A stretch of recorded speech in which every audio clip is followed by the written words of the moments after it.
Sandra! Napalingon si Sandra sa lakas ng sigaw ng pamilyar na boses ni Glyza. It was her special day. It's graduation day. Yes. Sa wakas, her school days has gone. Nung makabalik sila from Batangas, sa ancestral homes nila, roon ay bumalik sa normal ang lahat. And she's able to come back to school dahil maliit pa naman ang tiyan niya. At isa pa, isang linggo lang naman siyang huli sa ibang kaklase niya. And what she talks about with Anisha on their business came true. Lalo pat isa sa tumulong sa kanila ay si Sam. Hindi nga sana papayag si Grayson na bumalik siya sa university to finish the term, but she insisted. Tama naman ang suggestion ng friends niya. Sayang, lalo pat last 4 months na lang. Pwede pa siyang humabol, basta magdala lang siya ng medical certificate about her condition for reconsideration. The usual Grayson became the most loving, supportive, and caring husband. Every hour ay tumatawag to check her and the baby.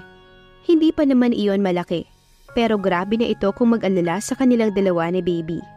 Of course, nang malaman ng mga kaibigan niya ang kalagayan niya, ay sobrang saya ng mga ito. Congratulations!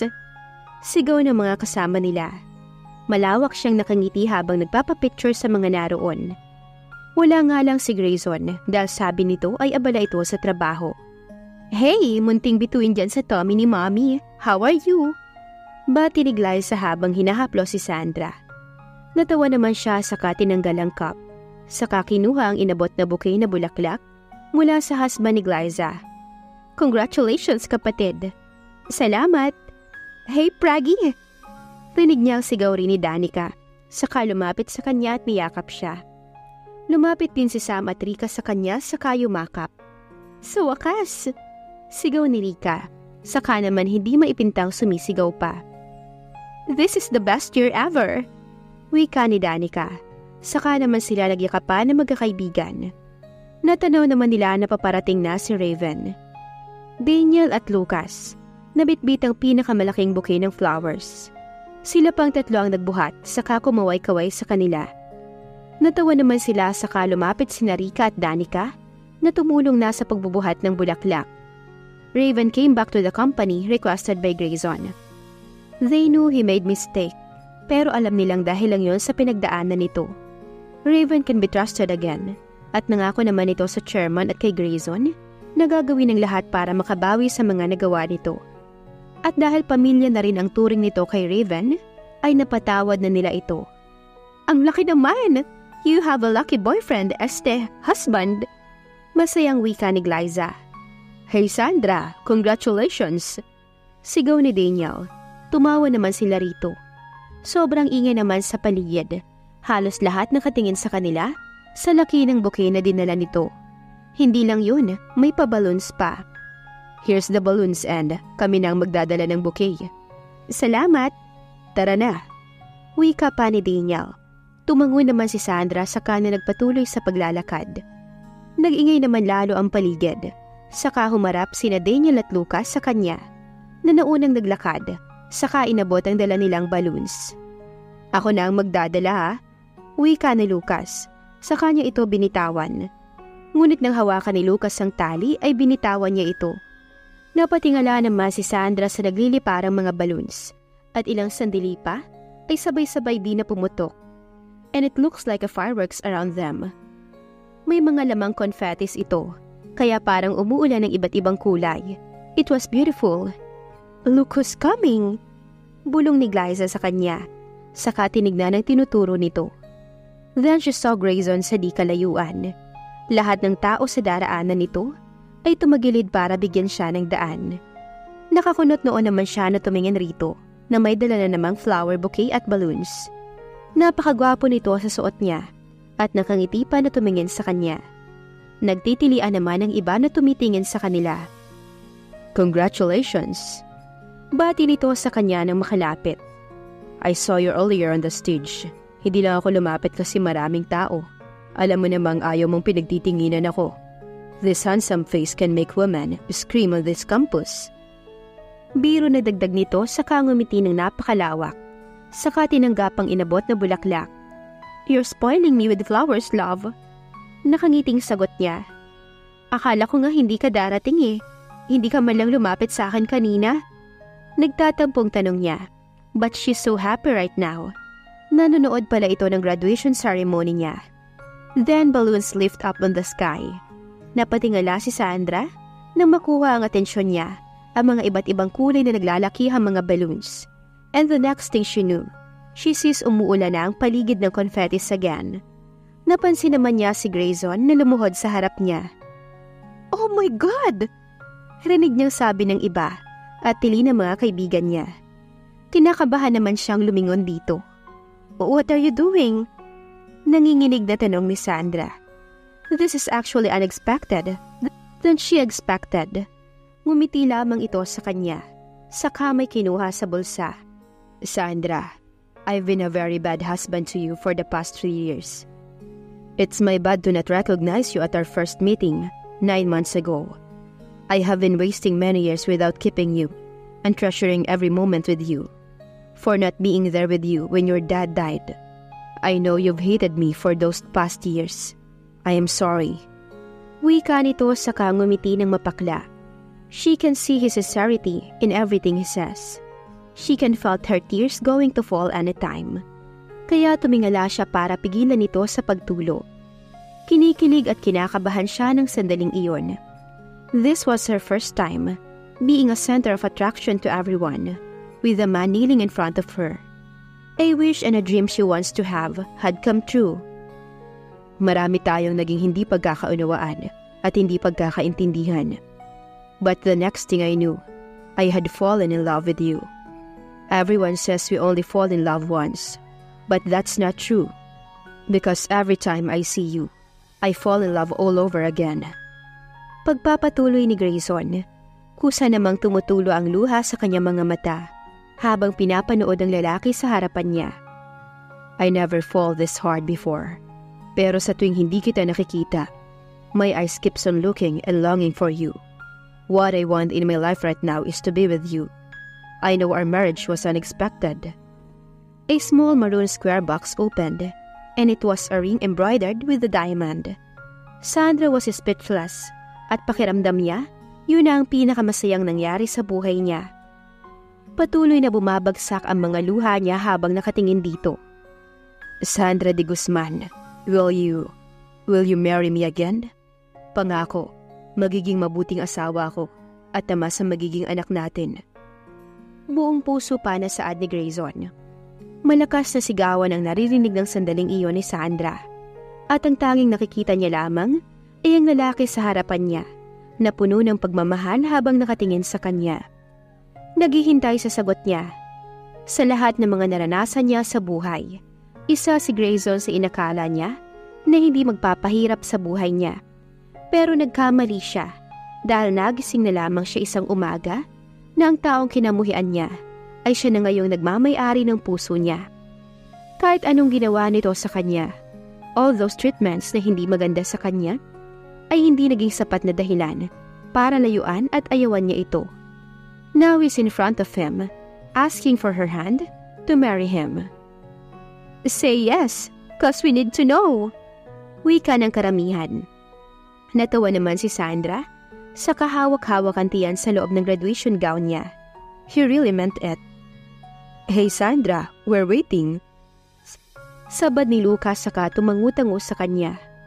Will you marry me again, love? Pagtatanong ulit ni Grayson. Naiiyak na tumango si Sandra. Oo, I will marry you again. Nakangiting wika niya sa wakas. Hindi napigilan ni Grayson ang mapaiyak ng sandaling iyon. Tumayo ito sa yumakap sa kanya ng mahigpit. Hindi niya alam kung anong mararamdaman niya. Basta pakiramdam niya, siya ang pinakamasayang tao sa buong mundo. Naghihiyawan at palakpakan naman ang lahat ng mga taong naroon. Yes, I love you. Wika ni Grayson kay Sandra. Saka humalik sa pisngi nito. Saglit saka kinuha ang singsing at sinuot sa kamay niya. It perfectly fits on her finger. Marami pang confettis ang nagliparan for the third time, and everyone witnessed the big and grand party that ever happened to the school campus. Siya na naman ang naging usapan sa buong webpage ng campus. The chairman was happy when he found out about the proposal. He canceled every condition sa chairman gave to them. At ang 6 na buwan ay naging forever na. Ang hindi inaasahan ni Sandra ay ang papuring natatanggap niya mula rito. And his cousin. Wala nang naririnig si Sandra na masama mula rito. And now she's even more surprised how his family treated her. Mas pinapahalagahan pa siya ng mga ito simula na maging totoo ang relasyon niya sa CEO ng Martinez family. Even her mother was very caring to her. Doble na sa turing nito sa kanya noon. That made her realize she has a family to live with, forever or maybe. Sandra was looking at the bright sky when someone's arms hugs her from the back. Kakatapos lang niyang mag-dinner kasama ang family. At nang makauwi ang mga ito, ay dumiretso na siya sa kwarto nila ni Grayson at tumambay sa veranda ng kwarto nila. "What are you thinking, love?" Tanong nito na nakapatong sa balikat niya ang baba nito. "Nothing, hindi kasi ako inaantok eh. So I decided to stay here." Mahinang sagot niya. Then she felt the comforter na binalot ni Grayson sa kanilang dalawa.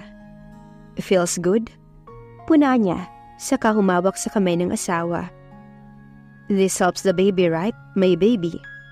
Wika nito, saka naman siya natawa at lumingon dito. Tumangulang siya bilang tugon. Grayson then kissed her cheeks and hugs her tight.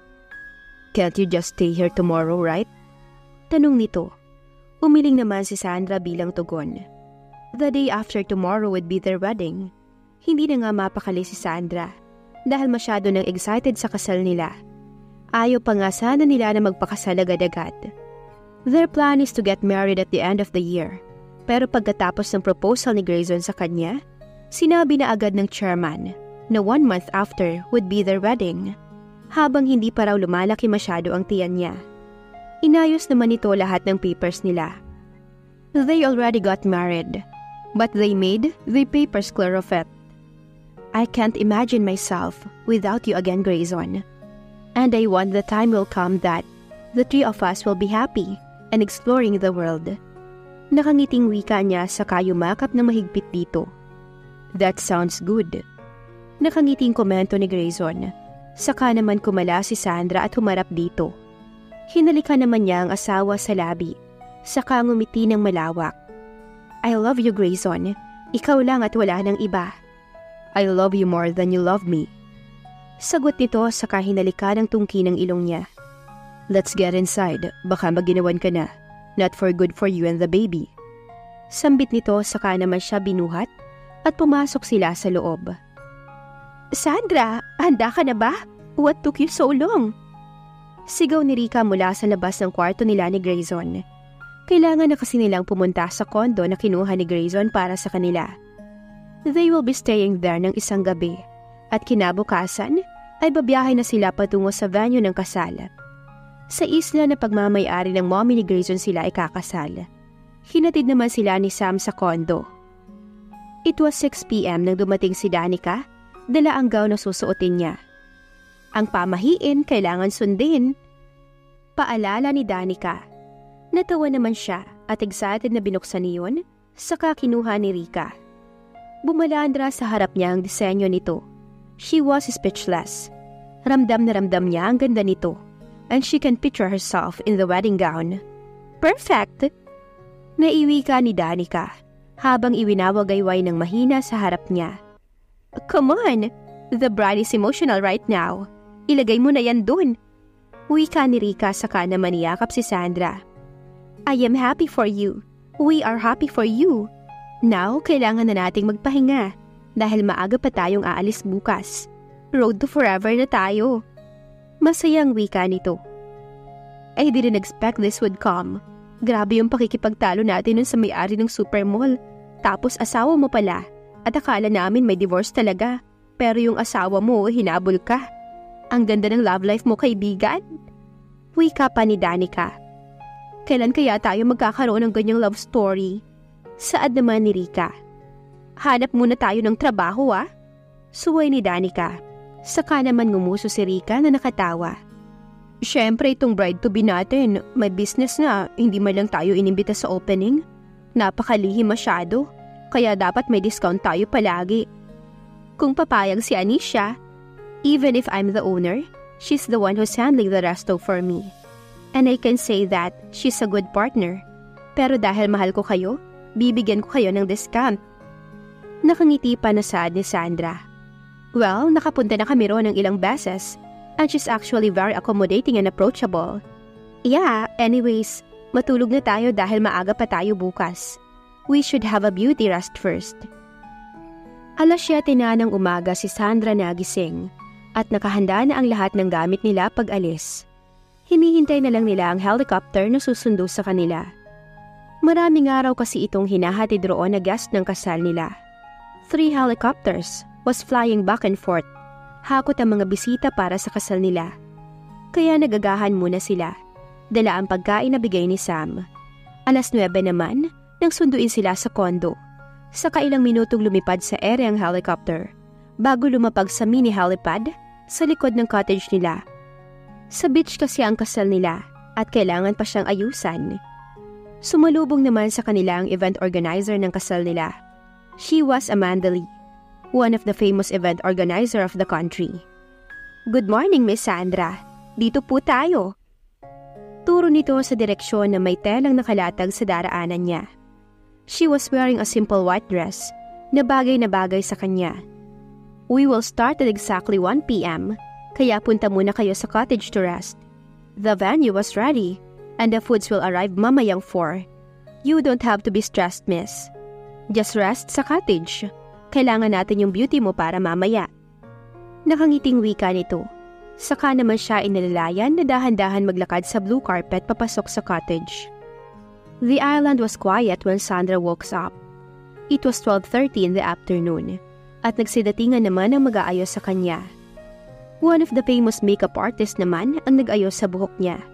And she can't help it but to stare her beauty. This is perfect. Thank you. Saad niya saka ito tumango. 3:30 p.m. na. At inihintay na lamang nila ang wedding gown niya na dala ni Danica. It took her half an hour bago makarating sa isla dahil inihintay pa nito ang gowns ng mga bridesmaids. Nakabihis na si Danica nang pumasok ito. Perfect sa katawan niya ang suot na white dress na may kulay pink at violet sa ibaba at kitang-kita ang likod nila. Habang nakatali na may nakalagay na flower tail and pin sa ulo nila. That's perfect! Komento niya nang umikot-ikot pa si Danica. Yeah, I really like it. Nakangiting dagdag ni Danica. Ma'am, dun po tayo magbibihis. Wika ng isang babae. Saka siya iginiya papasok sa maliit na wardrobe. Tinanggal niya ang dress niya, saka sinuot ang gown. It looks really perfect for her. Fit na fit sa katawan at sobrang komportableng suotin. Where's the bride? Rinig niyang boses ni Glyza mula sa labas. Nakatayo siya habang nakaharap sa salamin at pinagmamasdan ng ayos niya. Oh, look at my pretty girl! Bulalas ni Glyza saka niyakap si Sandra. Thank you, Glyza. Akala ko malilate na ako. Pwede bang ikaw ang maghatid sa akin sa altar? Naitanong niya. Malawak namang ngumiti si Glyza. Saka niyakap siya. Of course, Sandra. I would be the proudest mother of all. Wika nito na itinaas pa mga kamay at kunwari isang donya sa aktingan. It was exactly 4:30. When the marching started, she can hear a music that welcomes the guest and the bridesmaids. Sumenyas naman si Amanda, saka siya dahan-dahan na bumaba. Kinakabahan siyang naglakad patungo sa daan na itinuro nito. She feels so much emotions. She looks at Grayson, which looked at her with amusement. She became too emotional as all her challenges come up to her mind before they end up like this. Tumigil naman siya sa harap ni Glyza at sumabay sa kanya patungong altar. This is your day, and I am very happy to send you to the man that you love. Wika ni Glyza, saka sila sabay na naglakad. Thank you, bulong niya. Ilang sandali pa ay may ngiti na sa mga labi nila nang magkatabi sina Grayson at Sandra. At nang magbigayan sila ng I do sa isa't isa, ay nagsigawan at palakpakan na mga naroon. And so now, by the power vested in me, it is my honor and delight to declare you husband and wife. You may now kiss the bride." Hiyawan ng lahat habang hinapit niya palapit si Sandra at itinaas ang belo sa buong puso na hinalikan. "I love you." Bulong nito saka sabay silang humarap sa lahat. "It is my pleasure to introduce to you, for the first time, the newlyweds, Mr. and Mrs. Grayson Martinez." A loud cheers from the crowd and greetings covered the whole place with noises. Then seconds later, fireworks lit up in the sky as darkness covered the sky. "Congratulations! Good luck for the honeymoon!" Sigaw ng karamihan. Natuwa naman siya habang yakap-yakap siya ni Grayson. Walang katumbas na kaligayahan ang nadarama ni Sandra ng sandaling iyon. Hindi man naging maganda ang simula ng pagsasama nilang mag-asawa. Pero sa kanila ay isang aral yon para mas maging maayos ang samahan nila. Para kay Sandra ay gagawin niya ang lahat para maging isang mabuting ilaw ng tahanan. At para naman kay Grayson, ibibigay niya ang lahat ng makakaya niya, mapaligaya lamang ang pinakamamahal niya. Hindi man siya perpektong asawa, pero sisikapin niyang maging mabuting asawa at ama sa kanilang magiging anak. Sa pag-ibig kahit masaktan ka o lumuha pa, ang mahalaga, marunong kang magmahal ng tapat at hindi ka dapat takot masaktan dahil ang tapat na magmahal ay may katapat na tunay na pagmamahal. Gaya na lang ng kwento ni Grayson at Sandra, mas pinili nila magpatawad sa isa't isa at magsimula ng panibago na alam nila ang panghabang buhay. At dito na po nagtatapos ang ating kwento. Sana ay muli ninyo kong samahan sa mga series story na nais ko pang ibahagi sa inyo. Maraming salamat po.